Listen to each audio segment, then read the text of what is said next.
America used to finance houses, then cars, then college. Now it is financing eggs, diapers, gas, medicine, and dinner. That is not a shopping trend. That is a smoke alarm. Because when a country needs payment plans for groceries, something has gone deeply wrong under the hood. The apps make it look harmless. 4 easy payments. 0 interest. Cute buttons. Friendly reminders. But behind that soft little checkout screen is a brutal idea.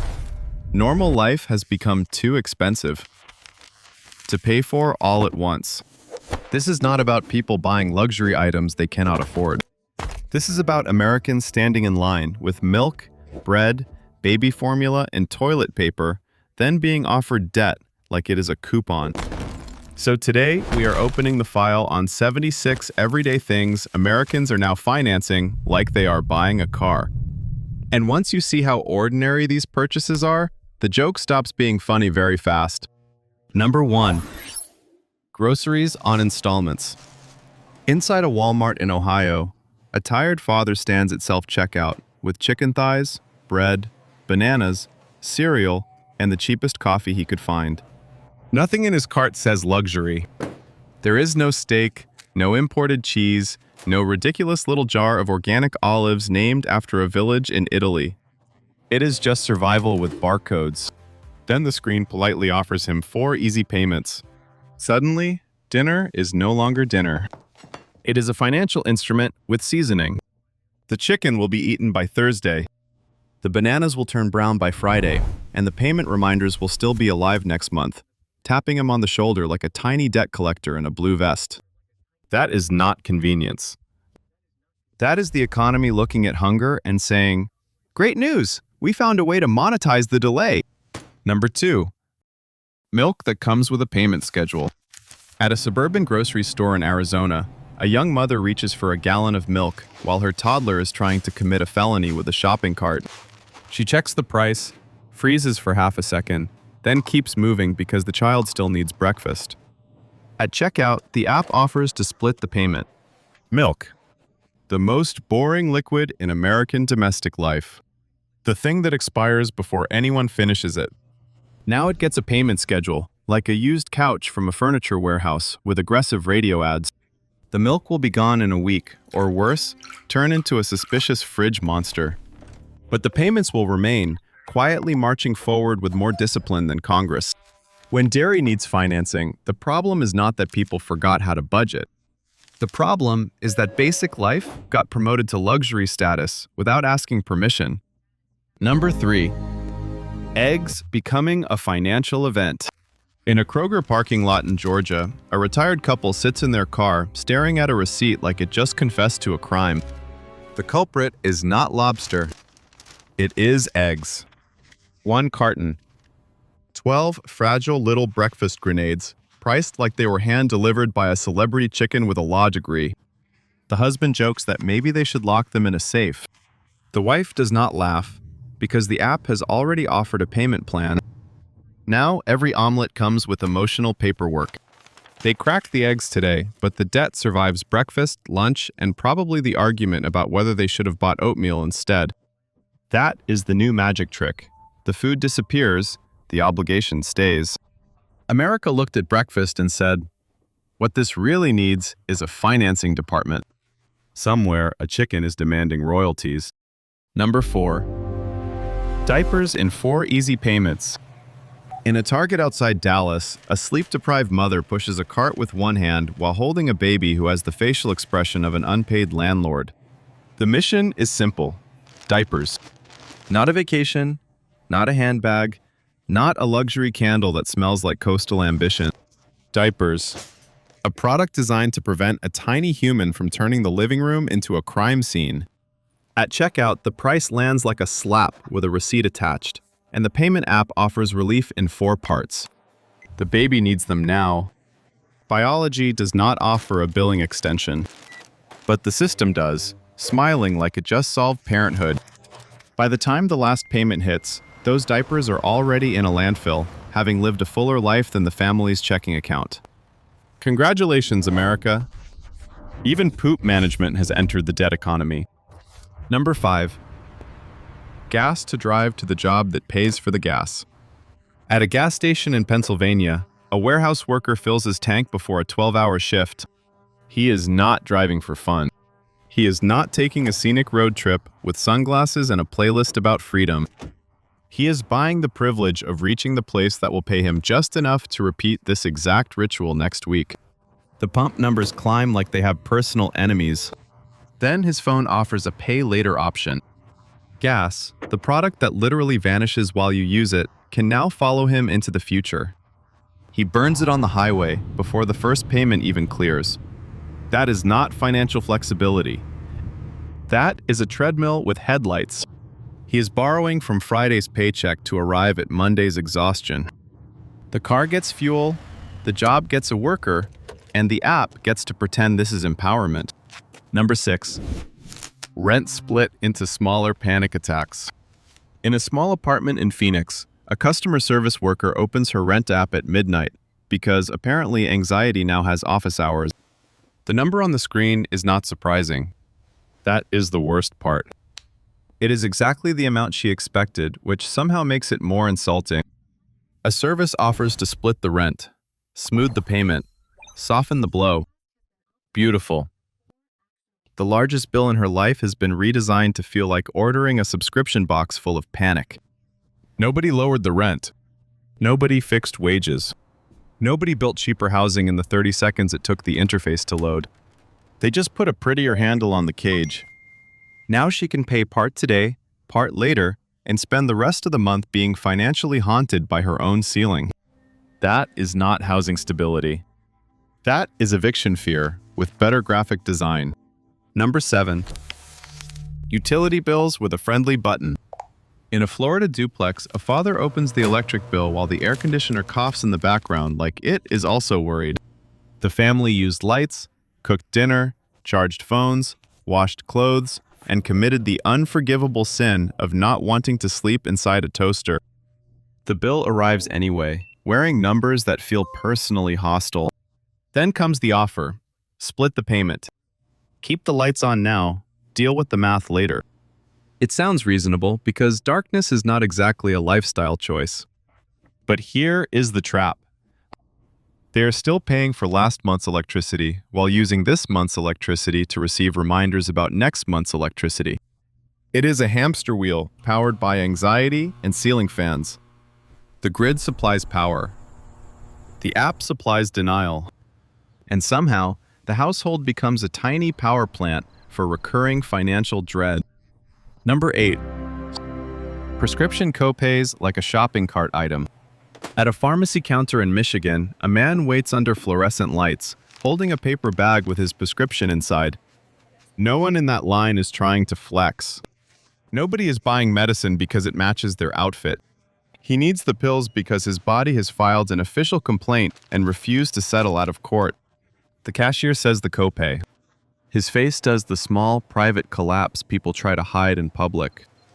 Then the screen offers payment options, as if blood pressure medication were a gaming console. The pill is needed today. The condition is not waiting for payroll, but the payment can stretch out, lingering like a side effect nobody put on the label. This is where satire starts choking on itself. A country that lets medicine become a checkout loan should not call that innovation. It should call a meeting. Number 9. School supplies as childhood debt decoration. Inside a back-to-school aisle in Missouri, a single mother watches her son choose folders with dinosaurs on them, because childhood still believes in small joys. The cart holds pencils, notebooks, glue sticks, markers, and a backpack that will be dragged across concrete like it owes somebody money. None of it is extravagant. It is the entry fee for public education, sold one overpriced supply list at a time. At checkout, the total looks like a prank written by an office supply lobbyist. The app offers 4 payments. So now, the child goes to school carrying knowledge on credit. The crayons will break, the glue will dry, and the backpack zipper will betray everyone by October. But the payments will keep marching, like tiny soldiers of administrative humiliation. America says education is the future, then hands parents a financing option at the pencil aisle. Number 10. Takeout that outlives the hunger. In a Chicago apartment, a man orders takeout after a brutal shift because cooking would require energy his soul no longer recognizes. He chooses a burger, fries, delivery fee, service fee, small order fee, weather fee, emotional damage fee, and a tip big enough to prevent guilt from entering the room. By the final screen, the meal costs like it attended private school. Then the app offers pay later. The food arrives warmish, the fries die in transit, and one sauce packet is missing because civilization is fragile. He eats in 12 minutes. The payment plan survives for 6 weeks, sending reminders about a burger that no longer exists outside his bloodstream and regret. That is the horror genius of modern convenience. Hunger is temporary, but the receipt becomes a recurring character. Dinner did not satisfy him. It opened a tab with the future. And if that already sounds like a financial warning sign, wait until the system starts turning emergencies, repairs, pets, and even personal dignity into checkout options. Number 11. Car repairs on a payment plan. At a repair shop in Nevada, a delivery driver stands under fluorescent lights while a mechanic explains that his car needs new brakes immediately. Not soon. Not think about it. Immediately. The kind of immediately that turns every red light into a spiritual experience. The estimate lands on the counter like a legal threat. He needs the car to work. He needs work to pay for the car. And now the repair shop offers financing, because apparently stopping safely at intersections has become a premium lifestyle feature. The brakes will be fixed today, but the payments will keep chasing him through every delivery route, every pothole, every sad fast food parking lot. This is not a luxury upgrade. This is basic survival with brake fluid. America looked at a safety emergency and said, "Would you like to split that trauma into 4 payments?" Number 12. New tires before payday. In a Costco tire center in Colorado, a woman stares at 4 worn-out tires while the employee uses words like unsafe, bald, and hydroplaning, which is mechanic language for your car is one rainstorm away from becoming a news clip. She does not want fancy tires. She wants the car to remain attached to the road like a civilized machine. But the total hits hard enough to make her reconsider walking as a philosophy. Then comes the financing option. 4 tires, 4 payments, 1 long sigh. The rubber will touch pavement today. The debt will follow her through every commute like a ghost riding shotgun. And if she skips the tires, the consequence is not inconvenience. It is physics, with consequences. That is the brutal genius of the system. It does not sell comfort. It sells the ability to avoid disaster at an interest-free emotional markup. Number 13.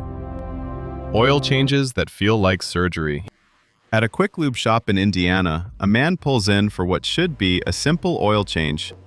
10 minutes later, the technician appears, holding an air filter like he just discovered evidence at a crime scene. Suddenly, the car needs oil, filters, fluids, wipers, and something called a fuel system cleaning, which sounds less like maintenance and more like an exorcism. The man came in expecting a small bill. Now he is staring at a total that makes public transportation briefly seem romantic. The shop offers financing. For an oil change, the car will run smoother. Maybe. His bank account will not. By the time the final payment clears, the dashboard will already be threatening another service light. That is not maintenance. That is a subscription to mechanical anxiety. The vehicle drinks oil, the shop drinks money, and the driver drinks gas station coffee in silence. Number 14. Vet bills for a dog who ate something stupid. At an emergency vet clinic in North Carolina, a family sits in the waiting room while their Labrador looks weirdly proud of himself. The crime? He ate half a sock, part of a toy dinosaur, and something nobody in the house is brave enough to identify. The vet explains the treatment cost with the calm voice of someone who has financially wounded many pet owners before breakfast. Nobody is shopping for fun here. They are trying to keep a beloved idiot alive. Then the clinic offers payment options, because even the dog's poor decisions now come with financing. The sock is gone. The x-ray is expensive. The dog will learn nothing. The family will pay for weeks because one furry genius mistook laundry for cuisine. That is love in the modern economy. Your pet commits digestive terrorism, and your credit profile takes the fall. Number 15. Pet food paid later.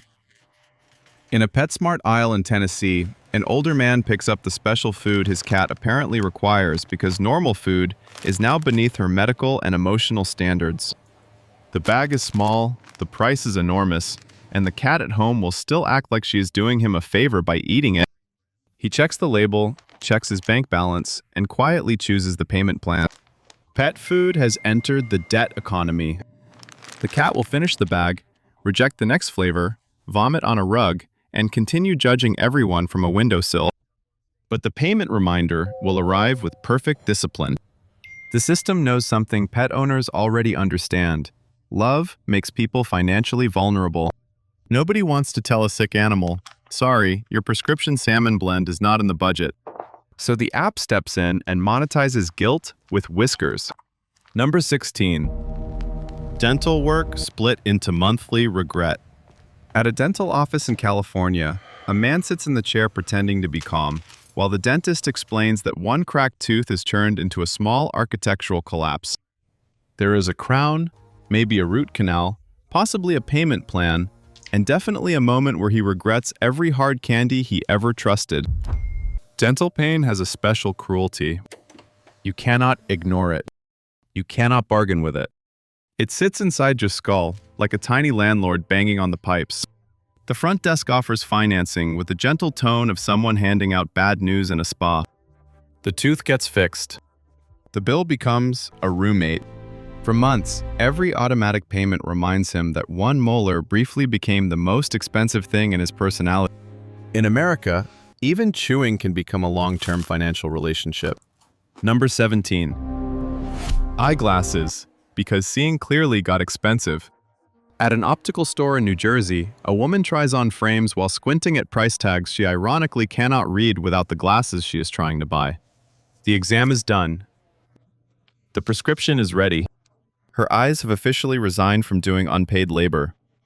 Then the employee explains lens coatings, anti-glare, blue light protection, thinner lenses, stronger frames, and suddenly vision starts sounding like a luxury subscription.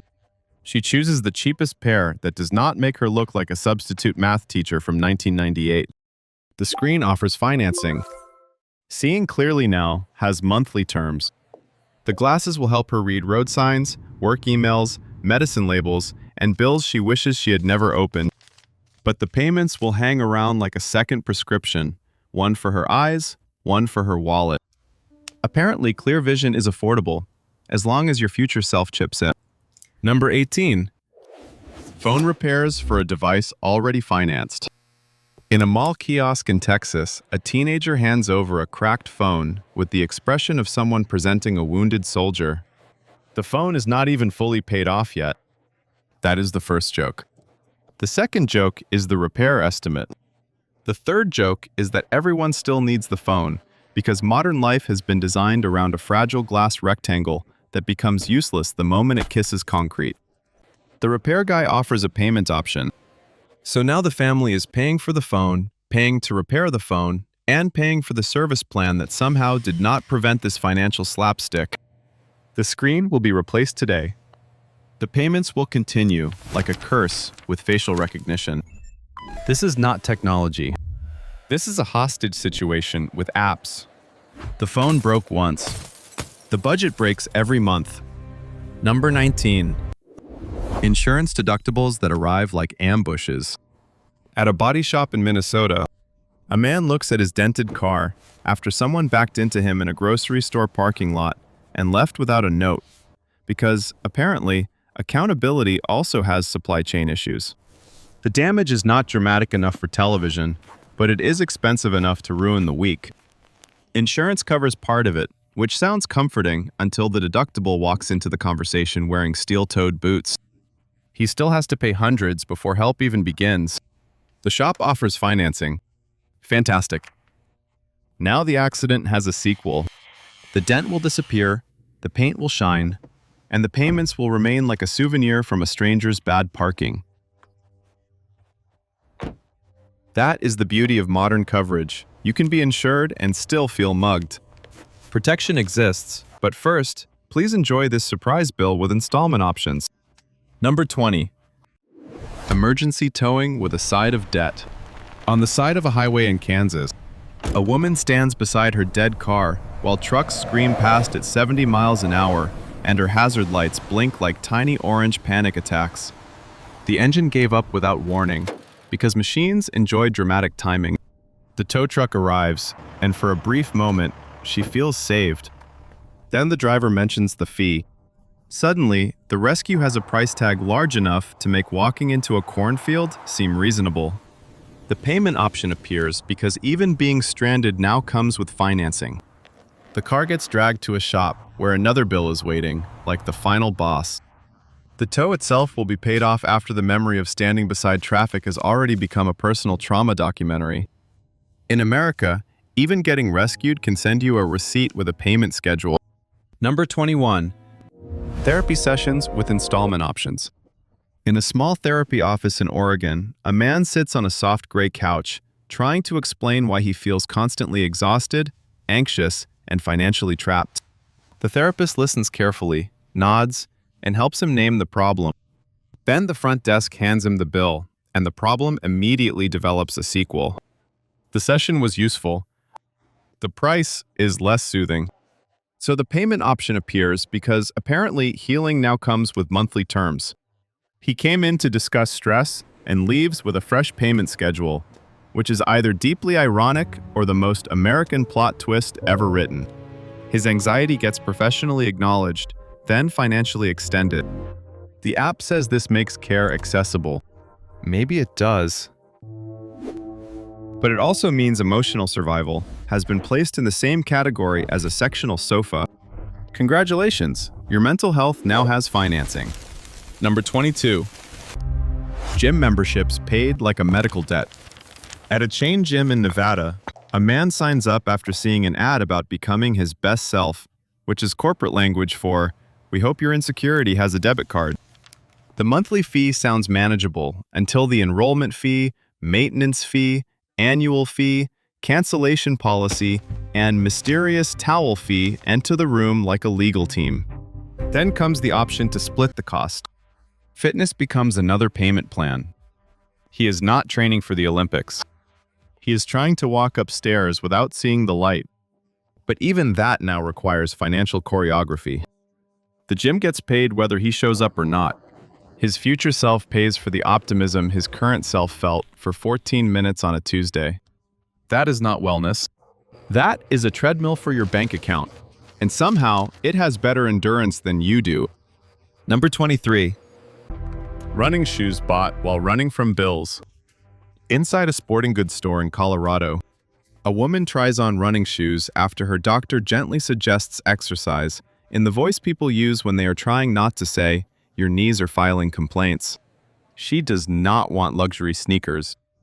She wants shoes that do not turn her ankles into legal evidence. The good pair costs more than expected. The cheap pair feels like two cardboard regrets with laces. So the payment plan appears, right on schedule, offering to split the cost of trying to become healthier. She buys the shoes, starts jogging, and quickly discovers that motivation has a shorter battery life than her phone. But the payments keep running beautifully. The shoes may sit by the door looking disappointed, but the app never misses leg day. In modern America, even running away from bad habits can put you deeper into financial ones. Number 24. Vitamins from influencers with better lighting than credentials. In a Florida apartment, a woman watches an influencer explain that her exhaustion is probably caused by toxins, stress, seed oils, moon phases, and not buying the right supplement bundle. The video lighting is perfect. The science is foggy. The discount code is aggressive. She clicks the link and finds a 30-day supply of capsules priced like they were personally blessed by a wellness monk with venture capital funded. Then the checkout offers pay later. Beautiful. Now she can finance the feeling of becoming a better version of herself through pills that smell faintly like lawn clippings and regret. The vitamins arrive in a clean white bottle with minimalist branding and maximum promises. Her energy may or may not improve. Her payment schedule definitely will. That is the wellness economy's greatest trick. It sells hope in capsules, then lets your future paycheck handle the disappointment. Number 25. Skincare paid off after the wrinkle survives. At a beauty store in California, a woman stands in front of a wall of anti-aging creams with names that sound like classified government projects. Cellular Renewal, Youth Defense, Retinol Recovery Complex. Every jar promises to reverse time, which is bold for something sold next to lip gloss and a travel-sized dry shampoo. The price is high enough to make her forehead create a brand new wrinkle out of financial concern. Then the payment option appears. Perfect. She can now finance the war against aging, one automatic withdrawal at a time. The cream may soften her skin, or it may simply moisturize the illusion that biology can be negotiated with. But the debt is real, dependable, and punctual. By the final payment, the wrinkle is still there, slightly hydrated, watching her lose. That is not beauty science. That is time winning with customer financing. Number 26. Hair appointments with a financial hangover. In a salon in Atlanta, a woman sits under bright lights while a stylist explains the plan. Color correction, toner, treatment, trim, blowout, and possibly a small prayer circle for the damage done by box dye. The appointment starts as self-care and slowly transforms into a hostage negotiation with hair follicles. By the time the cape comes off, she looks fantastic. Then the bill arrives, looking like it financed a minor construction project. The salon offers pay later, because confidence is expensive, and split ends apparently have a billing department. She walks out glowing, takes 3 selfies, receives 7 compliments, and then watches the first payment hit before the toner even settles. The hair will fade. The roots will return. The financial hangover will remain loyal. Beauty may be temporary, but the app remembers everything. Even the highlights you emotionally justified as a fresh start. Number 27. Tattoos with monthly regret. At a tattoo shop in Austin, a man decides to commemorate personal growth by getting a large quote on his forearm from a philosopher he has not actually read. The artist draws it beautifully. The stencil looks serious. The man nods with the confidence of someone about to make a permanent decision based on a temporary emotional weather pattern. Then he sees the price. The shop offers financing. Now the tattoo is not just permanent on his skin, it is temporary on his credit schedule. For the next several weeks, he pays off a sentence he may stop agreeing with by fall. His arm says no regrets, while his banking app sends reminders that strongly disagree. That is the kind of poetry modern life produces when impulsiveness meets financial technology. The ink stays. The wisdom fades. The payment plan remains brutally literate. Number 28. Weddings, guests, financing outfits for other people's love story. In a Macy's dressing room in Illinois, a woman tries on a dress for a cousin's wedding she did not emotionally consent to attend. The invitation said semi-formal, which means nobody knows what to wear, but everyone will judge you anyway. She needs the dress, shoes, makeup, maybe a hotel, and a gift that does not look like she bought it during a personal crisis. The outfit alone costs too much. The payment plan appears like a toxic little bridesmaid whispering, "You deserve to look nice." So she finances clothing for an event where 2 other people get applause, cake, and possibly a honeymoon registry. By the time she finishes paying, the couple may already be arguing about dishwasher loading techniques. Love is beautiful. Being financially drafted into someone else's romance is less beautiful. Congratulations, your cousin's centerpiece theme now has collateral damage. Number 29. Funeral clothes bought on credit. At a department store in Ohio, a man buys a black suit after getting the phone call nobody wants. He did not plan for this. Nobody schedules grief between rent and the electric bill. The old suit no longer fits because life has a rude sense of timing, and showing up in jeans would start family drama before the service even begins. He finds something respectful, plain, and painfully expensive. The checkout screen offers payment options. There is something quietly brutal about financing clothes from mourning. The funeral lasts one afternoon. The grief lasts longer. And now, apparently, so does the receipt. He wears the suit, stands through speeches, shakes hands, goes home exhausted, and later receives a reminder to pay for the outfit he wore on one of the worst days of his life. Even sadness in America can be converted into installments. Number 30. Birthday parties that become tiny financial disasters. Inside a party supply store in New York, two parents shop for their 8-year-old's birthday. Nothing looks dangerous at first. Balloons, plates, candles, snacks, decorations, cheap plastic favors that will break before the guests reach the car. But small joys multiply like unpaid fees. The cartoon plates cost extra. The themed napkins cost extra. The cake costs extra. The bounce house deposit enters the conversation like a war crime. Suddenly, celebrating a child becomes a budget ambush, wearing bright colors. At checkout, the payment plan appears because even happiness now gets broken into scheduled withdrawals. The kid will remember the cake, the games, maybe the presents. The parents will remember the total. By the time the final payment clears, the balloons are dead, the toys are missing pieces, and the family is still paying off 8 candles and a sugar-fueled hostage crisis. And now the pattern gets even uglier. Because once everyday needs and emotional moments become financeable, the next step is obvious. Turn every holiday, every impulse, and every tiny attempt at normal happiness into something that can follow you into next month.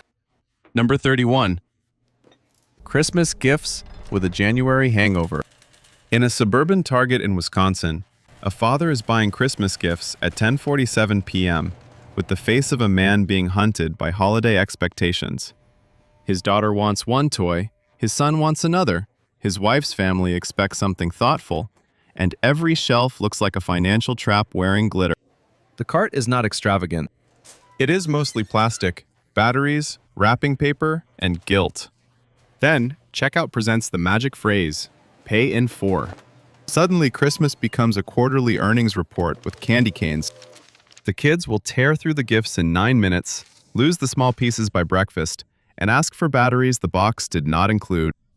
But the payments will keep arriving long after the tree is dead on the curb. Santa gets the credit. Dad gets the automatic withdrawals. Ho, ho, horror. Number 32. Halloween costumes that haunt the bank account.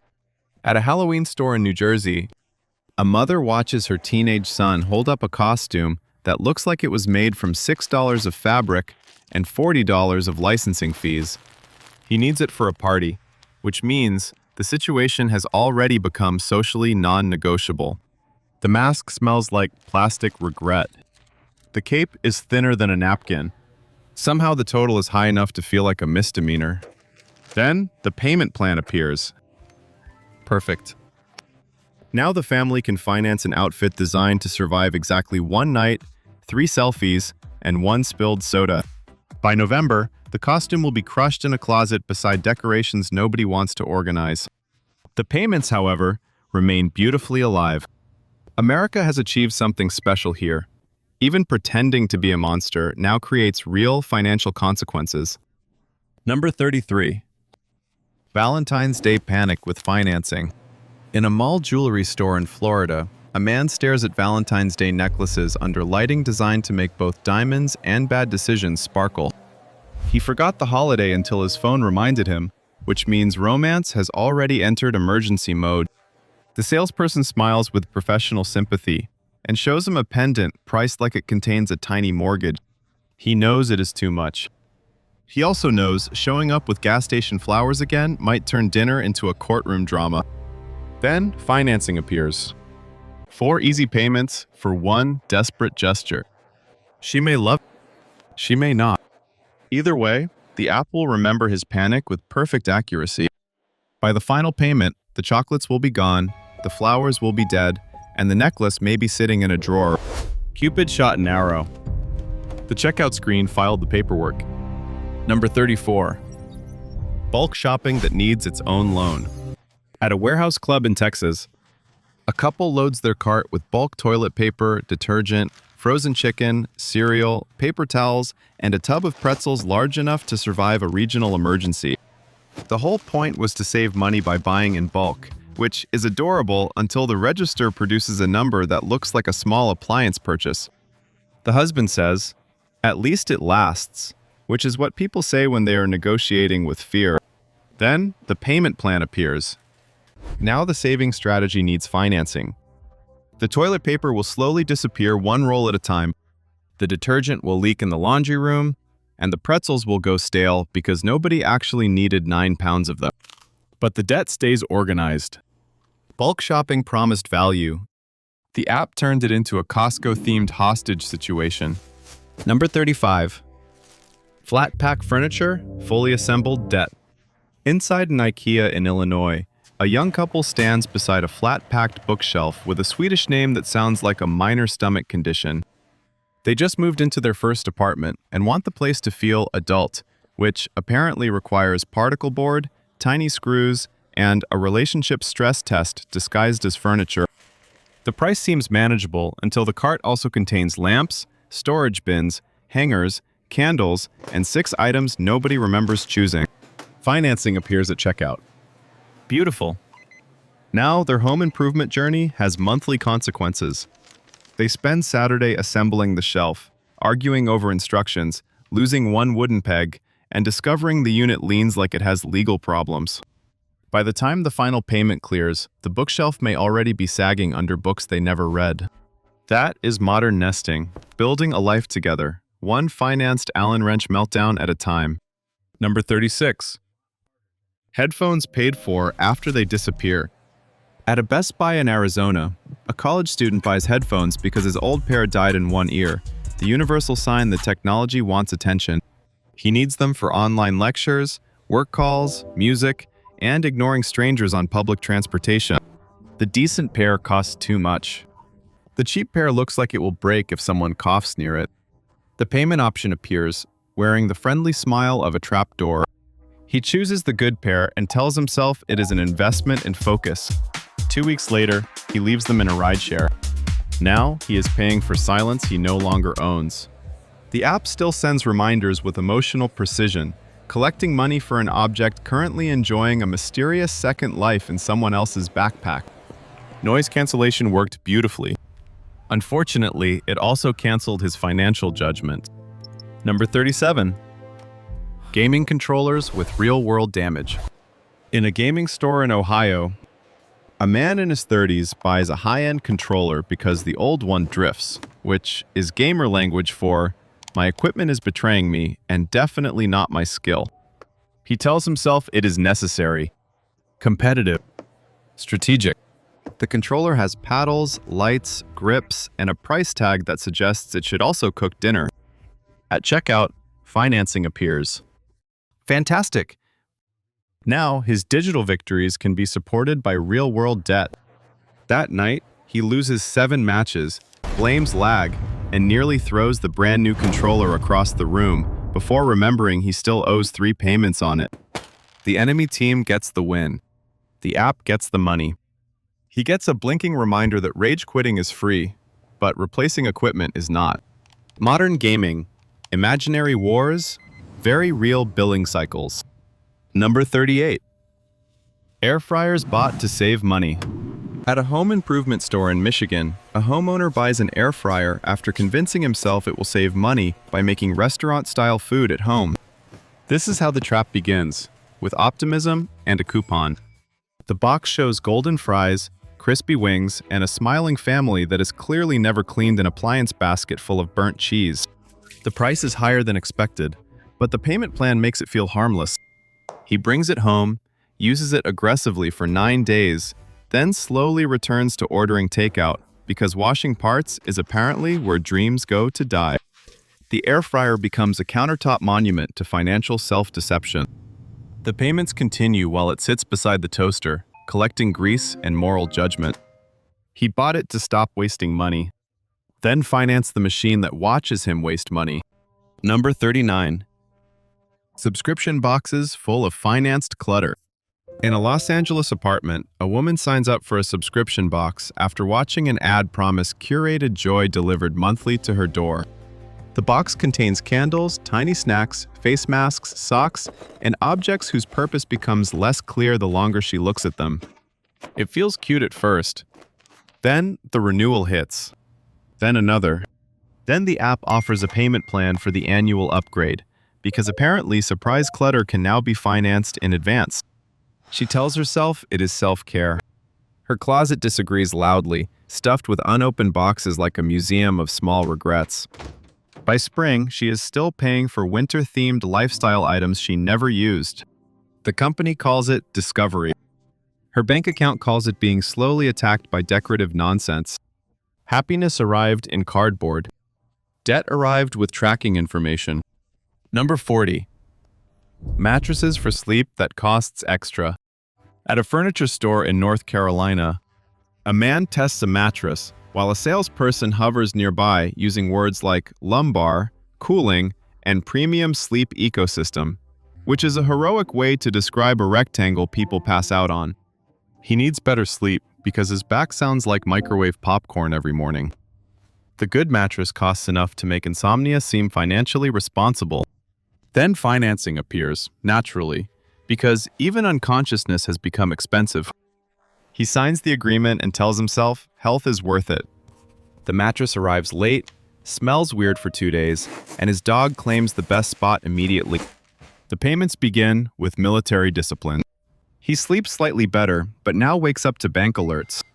That is the new American dream. Finally getting rest on something your future paychecks are still dragging across the floor. Number 41. Theme park tickets with a payment plan. At a theme park gate in Orlando, a family of 4 stands under the sun, while the children vibrate with the kind of excitement that makes financial judgment impossible. The tickets already cost too much. Then come parking, snacks, bottled water, souvenir ears, and a plastic sword that will absolutely become a weapon before noon. The father checks the total and briefly looks like he has seen the face of God, and God charges a convenience fee. The payment plan appears, cheerful and ready to help. Now the family can finance a day of standing in lines, sweating through shirts, and paying $12 for a pretzel shaped like regret. The kids will remember the roller coaster. The parents will remember the automatic withdrawals. Welcome to the happiest place on earth, where joy screams, then sends invoices. Number 42. Concert tickets that outlive the music. Outside a concert venue in Nashville, 2 friends buy tickets to see a band they loved in high school, back when lower back pain was just something that happened to other people. The ticket price is already offensive, but then service fees arrive like uninvited relatives with legal authority. Facility fee, processing fee, digital delivery fee, because apparently sending a barcode now requires emotional labor. The checkout offers financing, and nostalgia immediately becomes a debt product. They click yes, because 40-year-old memories are powerful and financially reckless. The concert lasts 2 hours. Their knees hurt by the encore. The singer cannot hit the old notes, and neither can their budget. But the payments continue beautifully, long after the ringing in their ears stops. That is modern entertainment, paying later for the privilege of remembering when life was cheaper. Number 43. Sports tickets for a team that still loses. At a stadium in Philadelphia, a father buys football tickets for himself and his son because he wants to create a memory, and memories now come with dynamic pricing. The seats are high enough to require weather awareness. The players look like expensive ants. The hot dogs cost like they were imported from a private island. By halftime, the child wants a jersey, nachos, and a foam finger large enough to flag down aircraft. The father laughs until the card reader shows the total. Then the payment plan appears like a referee throwing a flag on common sense. The game ends in disappointment, because of course it does. The team loses, traffic is brutal, and the boy falls asleep before they reach the highway. The memory is priceless. Unfortunately, the stadium found a price anyway and split it into installments. Number 44. Luggage for a vacation already in debt. Inside a discount luggage store in Nevada, a woman buys a suitcase for a vacation she already put on a credit card, which is how modern relaxation begins, with layered financial denial. Her old bag has one wheel missing, a zipper that sounds like it is begging for mercy, and duct tape in places duct tape should never have to serve. She needs a new one. The decent suitcase costs more than the flight she booked at midnight during an emotional collapse. The payment plan appears. Perfect. Now the container for her vacation debt can have its own debt. She wheels it proudly through the airport until baggage claim returns it with a new dent and the emotional energy of a bar fight. The trip ends. The sunburn fades. The suitcase goes into a closet. The payments keep traveling without her. Number 45. Hotel rooms paid like medical equipment. At a hotel front desk in San Diego, a couple checks in for a weekend getaway they called necessary because saying we are financially tired and emotionally bored sounds less romantic. The room rate looked reasonable online before resort fees, parking fees, tourism fees, and a mysterious urban destination fee showed up dressed as fine print. The clerk says the total with the calm voice of someone handling live explosives. The couple smiles in public and panics internally. The payment option makes it feel survivable. Now, 2 nights of sleep in a room with decorative pillows nobody understands become a 6-week relationship with a billing app.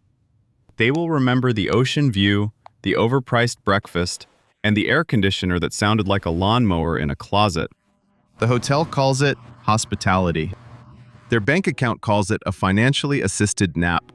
Number 46. Rental cars that keep driving after the trip. At a rental car counter in Denver, a man lands for a business trip and discovers the cheap car he reserved online has apparently transformed into a more expensive car through the sacred magic of airport fees. The agent offers insurance, fuel options, upgrade options, toll packages, and a tone that suggests refusing any of them may cause immediate death. He needs the car to reach meetings where people will discuss budgets with straight faces. The final total looks like it includes the tires as a personal favor. Financing appears through the travel app. Now a 3-day rental sedan becomes a rolling installment plan with cup holders. He returns it full of gas, terrified of scratches, and still gets charged for something called administrative recovery. The car is gone by Friday. The payments drive on without him, obeying every speed limit of misery. Number 47. Parking tickets with customer service language. In a downtown parking office in Boston, a nurse holds a ticket she got after running 12 minutes late from a double shift. The fine is not huge enough to make the news, just large enough to ruin groceries. She tries to appeal, but the website has the warmth of a locked basement. There is a payment option, because even municipal punishment has learned customer service language. She can split the fine for the crime of existing near a curb too long. The city gets its money. The app gets its reminder schedule. She gets to pay for the privilege of being exhausted in the wrong painted rectangle. By the time the last payment clears, she has already received another warning tucked under her wiper like a paper parasite. Civic life is beautiful. First, they ticket your car. Then, they finance your surrender. Number 48. Traffic tickets that become subscriptions. At a traffic court website in California, a delivery driver clicks through pages after getting a speeding ticket on a road where everyone drives like they are being chased by unpaid taxes. He was wrong, technically. But the fine, court fees, traffic school fee, and administrative charges pile up until the ticket feels less like justice and more like a subscription box for punishment. The payment plan appears because the state understands one thing perfectly. Pain converts better when divided. He agrees, not because he has extra money, but because the alternative is worse. For months, every delivery route pays tribute to the moment he drove 8 miles over the limit. One mistake becomes a recurring withdrawal with government branding. The lesson is clear. Speeding is dangerous, but bureaucracy has better endurance. His car slowed down. The fine did not. Number 49. Tax prep for people already being taxed by life. Inside a tax preparation office in North Carolina, a gig worker hands over a folder full of receipts, mileage notes, app screenshots, and the spiritual exhaustion of trying to be his own accounting department. The preparer explains forms, deductions, self-employment tax, underpayment penalties, and several other phrases that sound like they were invented to punish optimism. Then comes the preparation fee. He came in hoping to survive tax season. Now he needs financing to understand how much he owes for surviving last year. The payment option appears, neat and professional. He signs because the IRS does not accept vibes. By the end, he owes taxes, owes the preparer, and owes himself an apology for ever believing flexibility was freedom. The gig economy promised independence. Then April arrived with a calculator, a chair, and a baseball bat wrapped in paperwork. Number 50. Overdraft fees from tiny payment plans. At a bank branch in Missouri, a woman sits across from an employee discussing overdraft fees caused by 3 automatic payments she forgot were coming. One was groceries. One was school supplies. One was a dinner delivery from a night she was too tired to cook. Each purchase had seemed small. Together they hit her account like synchronized swimmers with knives. The bank offers explanations, policies, and the kind of sympathy that does not refund anything. Now she is paying penalties on payment plans created to make life feel easier. That is the financial trap in its purest form. The smaller pieces combine into one bigger bite. The app said, "Relax, it is only $20. The bank said, "Wonderful, now it is -35. Her future paycheck has not arrived yet, but somehow everyone has already formed a line around it. Number 51. Fast fashion with slow payments. At a fast fashion store in Atlanta, a college student holds a pile of shirts, jeans, and one jacket she absolutely does not need, but somehow has already imagined wearing in 3 different versions of her future. The prices look harmless because each tag is small, which is how cheap clothes attack in formation. By checkout, the total has grown teeth. The payment plan appears, whispering that identity can be split into 4 easy withdrawals. She clicks yes, walks out with bags that feel like confidence, and posts one outfit before the fabric starts surrendering in the wash. 2 shirts shrink, 1 zipper quits, and the jacket becomes maybe for later, which means never. The payments remain perfectly tailored to her regret. Fast fashion promised reinvention. The app delivered a closet full of polyester evidence and a billing schedule with better stitching than the clothes. Number 52. Dress shoes for a job that hasn't paid yet. At a shoe store in Miami, a man buys dress shoes for a new office job because apparently professionalism begins at the feet and ends somewhere around unpaid overtime. His old shoes are cracked, squeaky, and one rainy sidewalk away from becoming sandals. The salesman brings out a pair that looks respectable and costs disrespectfully. He tries the cheaper option, but it feels like 2 wooden apologies. Then the financing button appears. Now he can pay later for the privilege of looking employable today. He wears them on the first day, gets 3 compliments, then discovers they bite his heels like tiny leather tax auditors. By lunch, he is limping through corporate orientation while still owing money on the pain. That is modern upward mobility. Buy the shoes to get the job, use the job to pay for the shoes, and bleed quietly in business casual. Number 53. Phone cases that fail their one job. Inside an electronics aisle in Phoenix, a teenager convinces his mother he needs a new phone case because the old one has a crack. And obviously, a cracked case protecting an uncracked phone is a crisis of national importance. The wall is full of cases labeled military grade, even though the toughest battle they will face is being dropped between couch cushion. The good one costs too much for a rectangle of plastic with confidence issues.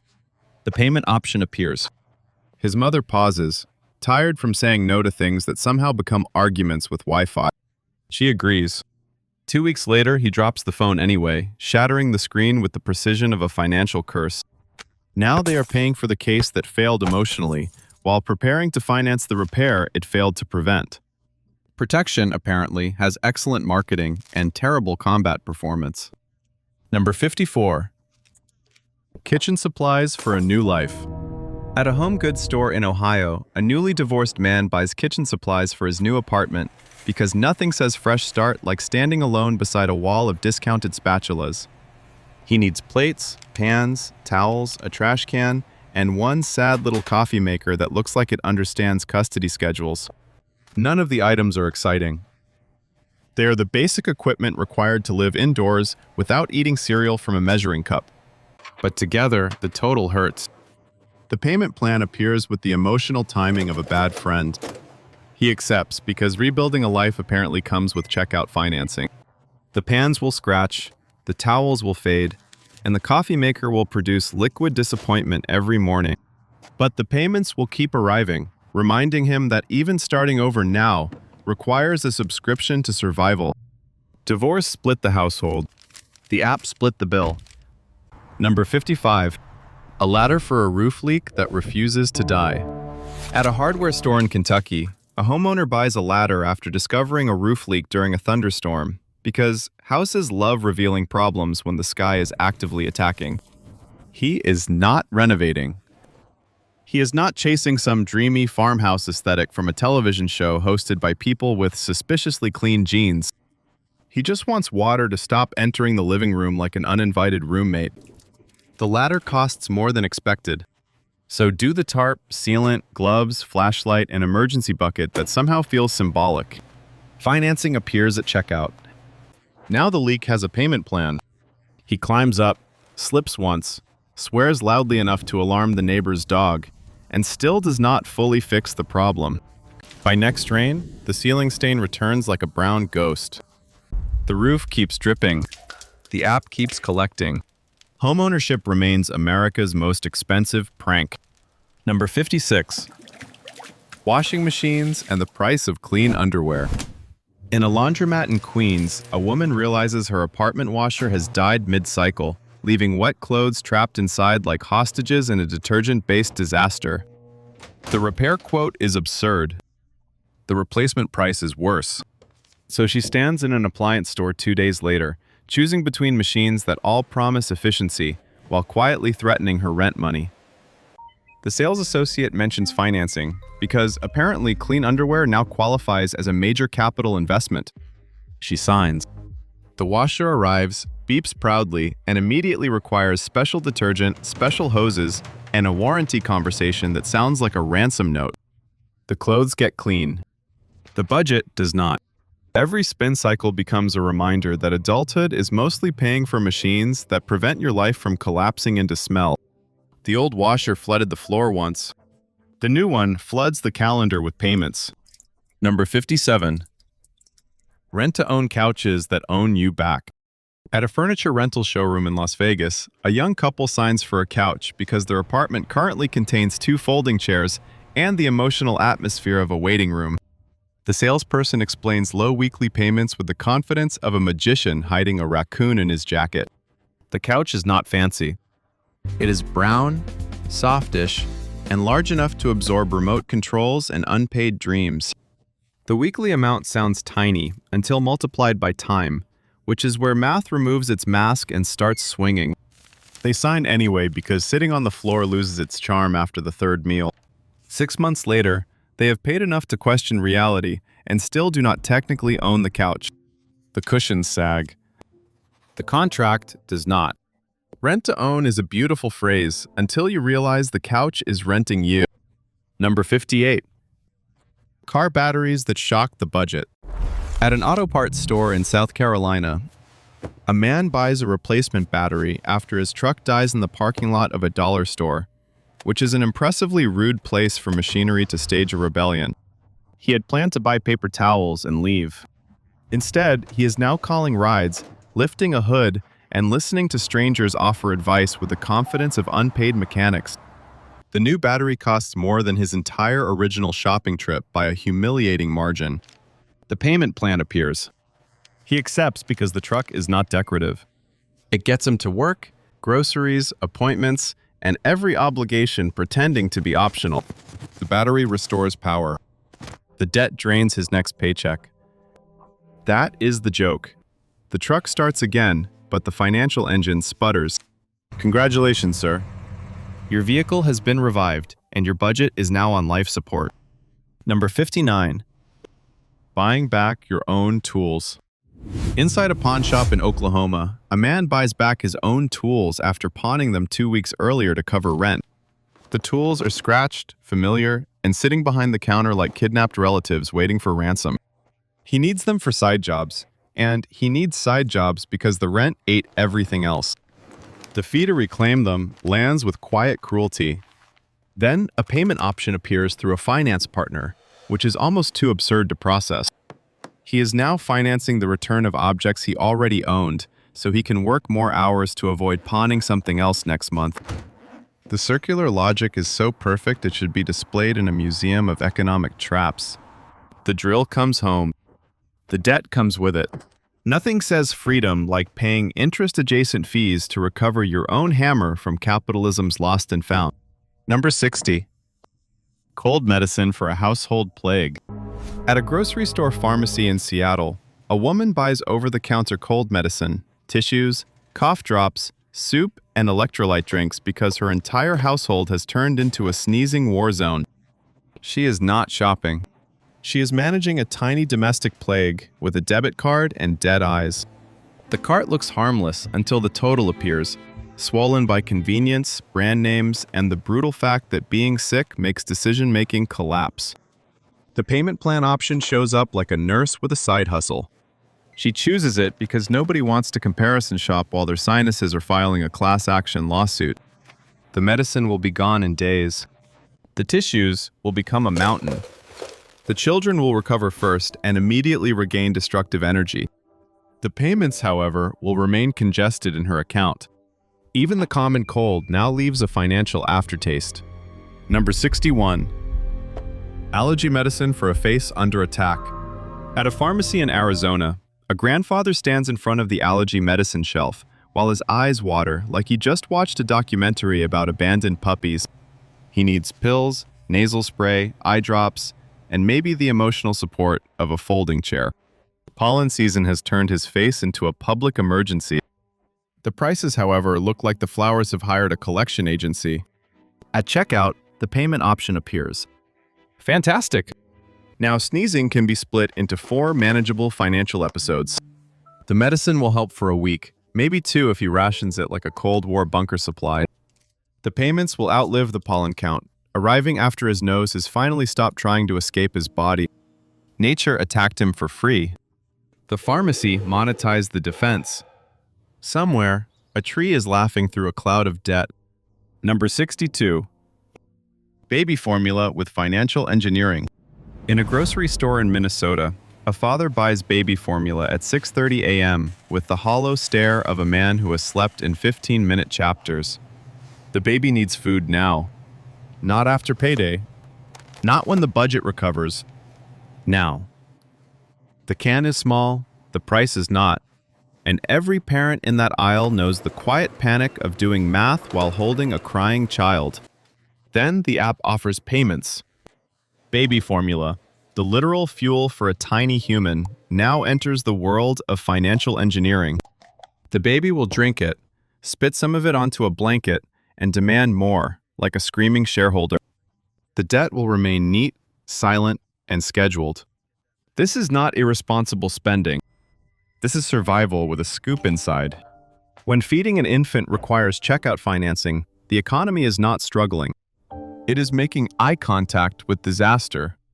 Number 63. Daycare fees that eat the paycheck they enable. At a daycare office in North Carolina, a mother signs a weekly invoice while her 3-year-old presses a sticker onto her coat with the solemnity of a judge issuing a sentence. She needs childcare because she works. She works because she needs money. She needs money because childcare costs roughly the same as leasing a small submarine. The director explains the fees politely. Registration, supplies, late pickup, activity charge, and something that sounds suspiciously like because we can. A payment plan appears through the billing portal. Now she can finance the place her child goes, so she can earn the money to finance the place her child goes. It is a loop so clean, it should come with a diagram and a warning label. The kid learns colors. The parent learns compound anxiety. Early education prepares children for the future by bankrupting the present. Number 64. Work pants after a public fabric disaster. Inside a discount store in Alabama, a man buys work pants after tearing his last pair climbing out of a delivery van during a rainstorm. The rip was not subtle. It was a full public infrastructure failure, the kind that makes coworkers suddenly develop deep interest in the floor. He needs new pants before tomorrow's shift because dignity, while optional in many jobs, is still occasionally recommended. The sturdy pair costs more than expected. The cheap pair looks ready to surrender at the first bend. Then the payment plan appears. He accepts because showing up to work dressed like a denim crime scene is not a career strategy. The pants survive the week. His pride slowly returns. But the payments keep arriving, reminding him that even basic workplace decency now has installments. He did not buy fashion. He financed the right to not expose himself near loading docks. Number 65. Laundry supplies for a hamper with threatening energy.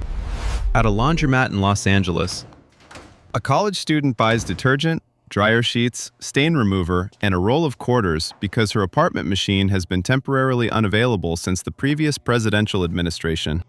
She is not chasing luxury. She is trying to stop her clothes from smelling like a stressful group project. The detergent bottle promises freshness, brightness, and a better life than anyone in the aisle currently has. The total jumps higher than expected because cleanliness is apparently a premium feature. The payment option appears. Now Laundry Day has financing. She washes hoodies, socks, towels, and the last clean outfit she was saving for an emergency. The clothes emerge fresh. The bank account smells worse. By the time the final payment clears, the hamper is already full again, sitting there like a textile-based threat. Clean clothes are temporary. Debt has excellent fabric retention. Number 66. Printer ink, the most insulting liquid in capitalism. In a home office in Utah, a remote worker buys printer ink at an office supply store because the printer has chosen violence 5 minutes before a deadline.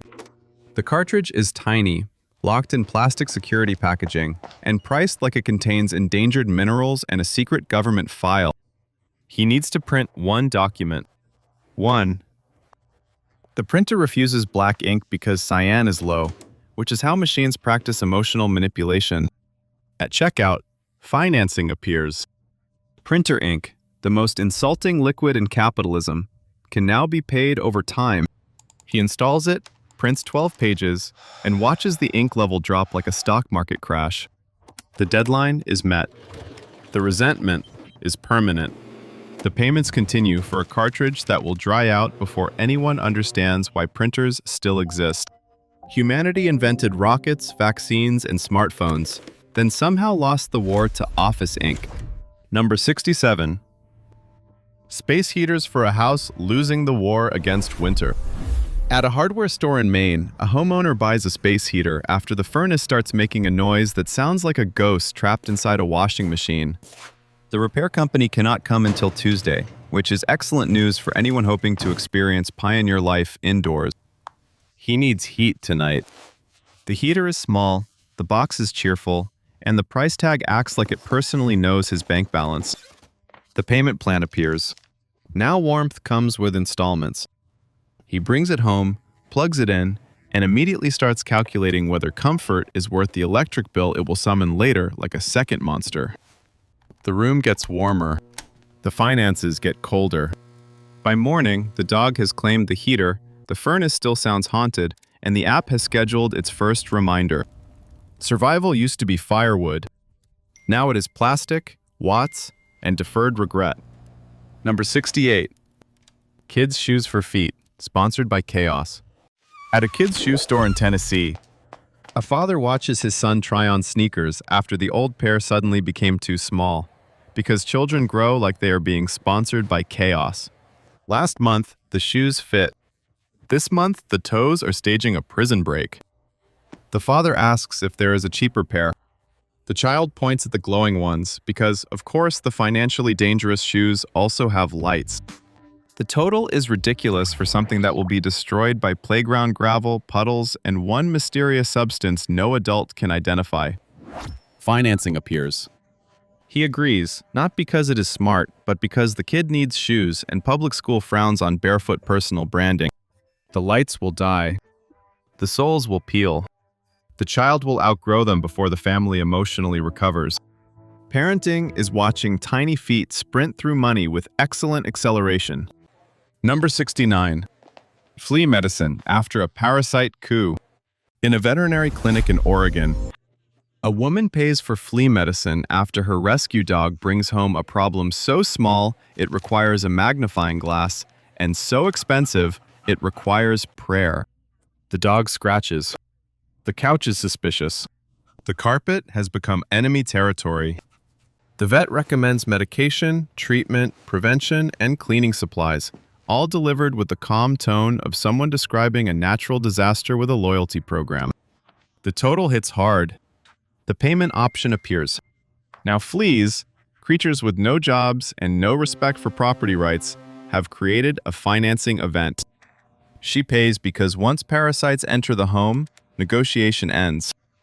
The dog recovers, then immediately rolls in something outside because gratitude is not his strongest breed trait. The payments continue.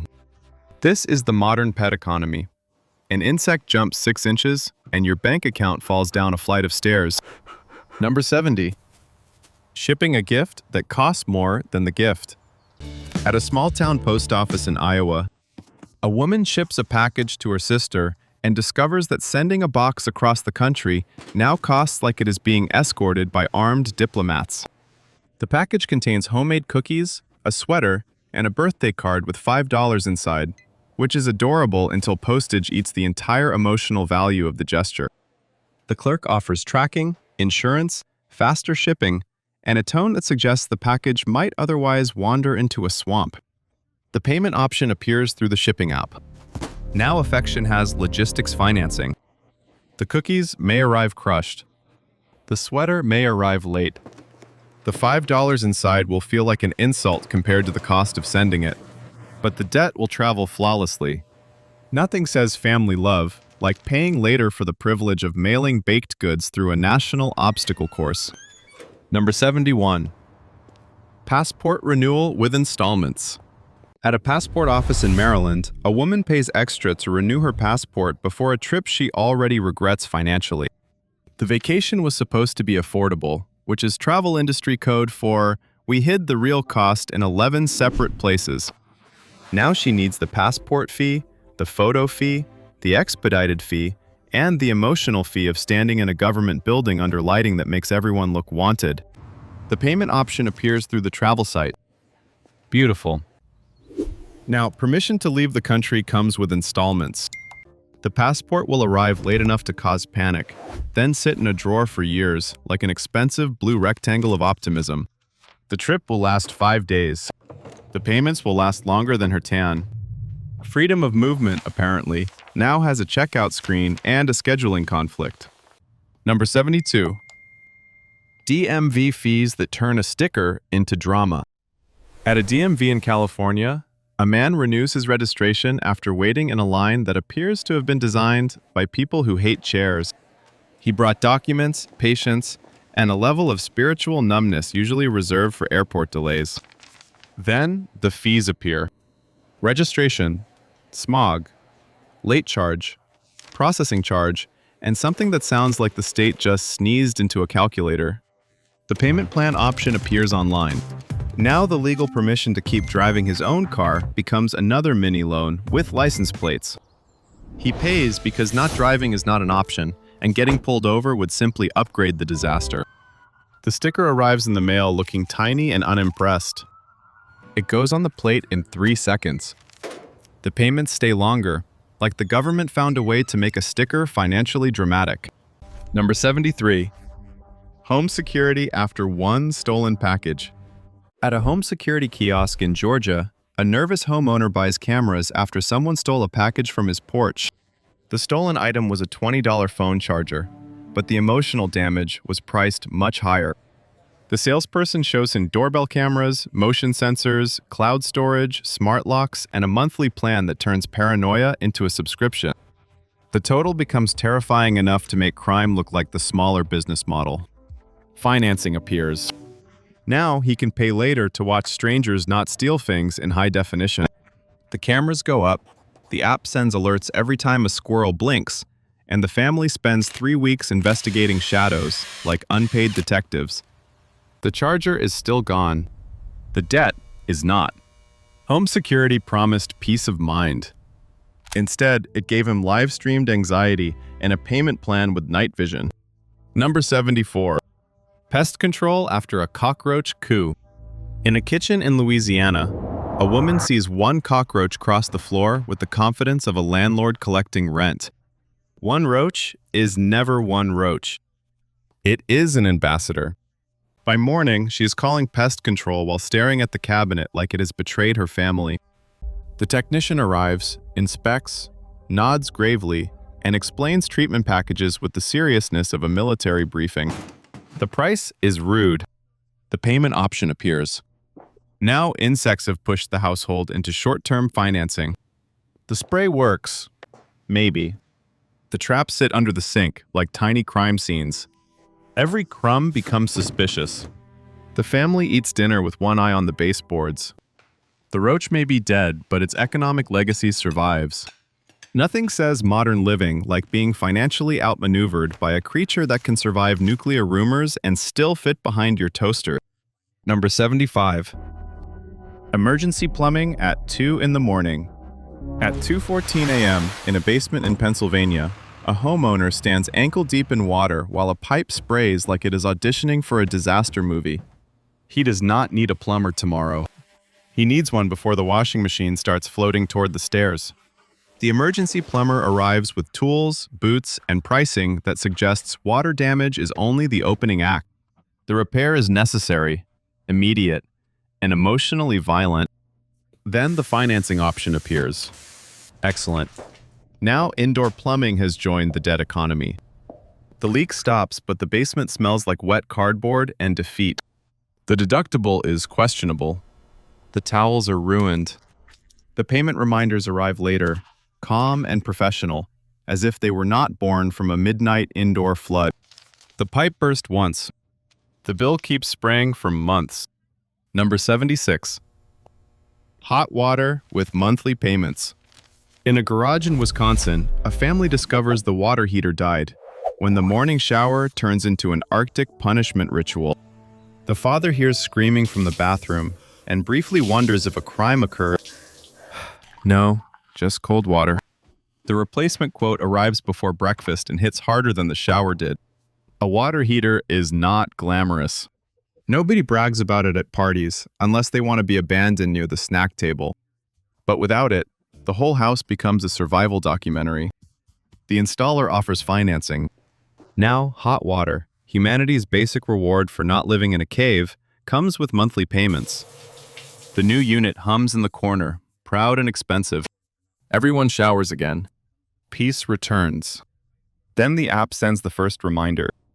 Warm water touches the skin. Cold reality hits the bank account. Nobody stands in line thinking, I would love to turn this gallon of milk into a financial relationship. Nobody dreams of financing printer ink, dog medicine, allergy pills, or the privilege of seeing clearly through new eyeglasses. These are not luxury fantasies. These are the small, boring, necessary parts of life, the things that are supposed to be forgettable because they are so normal. But that is exactly where the absurdity hides. The old version of debt was dramatic. It came with houses, cars, college, hospital bills, big decisions, big signatures, and big regret. The new version is quieter. It slips into checkout screens. It hides inside friendly apps. It breaks pain into 4 cute little pieces and calls the result flexibility. And maybe that is why this system feels so dangerous. It does not look like a crisis. It looks like good design. Soft colors. Clean buttons. Friendly reminders. Zero interest. No big scary villain. Just 1,000 tiny financial mosquitoes draining tomorrow, one purchase at a time. Somewhere out there, common sense is staring at a receipt for bread, cough syrup, and laundry detergent, wondering how basic survival ended up needing a payment schedule. Because when normal life becomes something people can no longer buy normally, the economy is not just expensive. It is getting weird. Maybe the dumbest part of all this is not that people are using payment plans for groceries, gas, medicine, diapers, or dinner. Maybe the dumbest part is that the whole system has learned to act like this is normal. The apps do not panic. The retailers do not blush. The checkout screen does not pause and say, "Wait a minute, should a gallon of milk really need financing?" It simply offers the button. Smoothly, quietly, professionally. As if splitting basic life into 4 payments is just another helpful feature, like free shipping or dark mode. And that is where the joke turns sharp.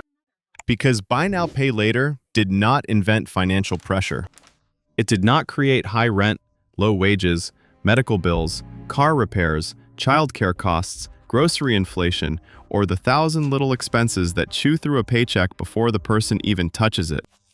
But it did something very powerful. It made the pressure look manageable. It gave the crisis better packaging. A person who cannot afford groceries today is not told, "This is a problem." They're told, "No worries, we can split that." A parent who cannot comfortably buy diapers is not shown a warning sign. They are shown a button. A worker who needs gas to drive to work is not seeing the absurd loop of modern survival. They are being offered a smoother user experience. That is the genius of the new debt economy. It does not yell. It does not slam papers on a desk. It does not look like an old-school loan shark in a bad suit. It looks like a cute app on your phone, sending friendly reminders with the emotional tone of a yoga instructor who also knows your bank balance. And maybe that is why it works so well. Because people are not always making reckless choices. Most of the time, they are making temporary choices inside a permanent squeeze. They are not trying to game the system. They are trying to get through Wednesday. They are trying to feed kids, fix cars, buy medicine, keep the lights on, replace shoes, survive birthdays, attend funerals, and look normal while doing it. The absurdity is not the person clicking pay later. The absurdity is the society that built a button for it.